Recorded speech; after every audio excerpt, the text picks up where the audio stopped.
All right, you're on. So, in class today, you saw a question where you have a rock sitting on an ice cube floating in a beaker of water that is filled to the brim. And you were asked, what happens to the water level when the ice melts? This is potentially a complicated problem. There are a lot of moving parts, and I find when I'm solving a problem like that, it is frequently useful to break it up into smaller pieces. And so I'm going to give you my proposed solution in which I do exactly that. So first, let's simplify the problem even further. Let's get rid of the rock.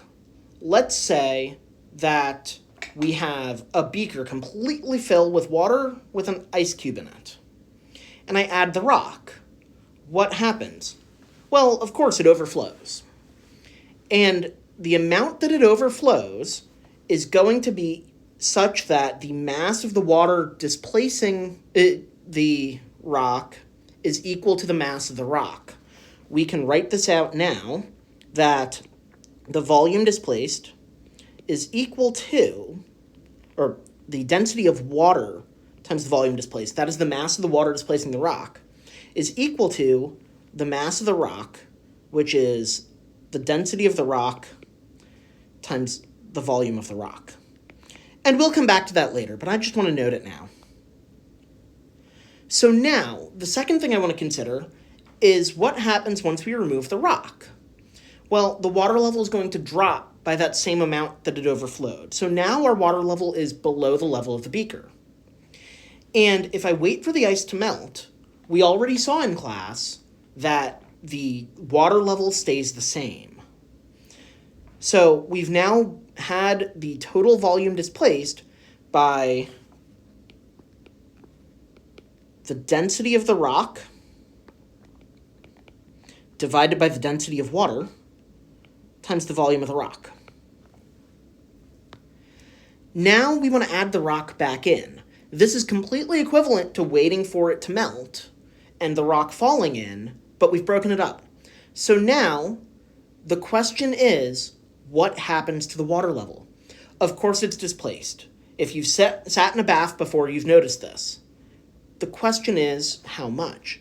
And because the rock sank, we know that the total volume displaced must be, I'm going to call this VD prime, is equal to the volume of the rock. So let's compare the water level changes. We first lost VD equal to the volume of the rock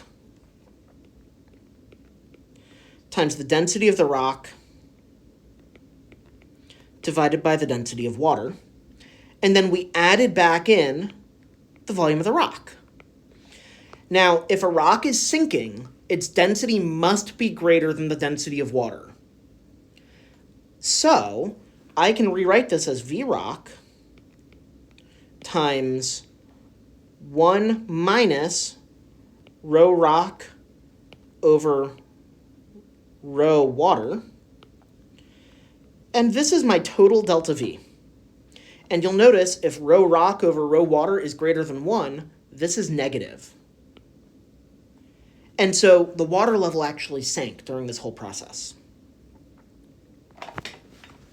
So, great explanation. Thanks for appearing as a guest on my YouTube channel. Who knows, you're going to have a YouTube channel of your own sometime. So, add comments. Let us know if there's any way we can improve this or if you have remaining questions. We're happy to interact over this. Thanks for listening.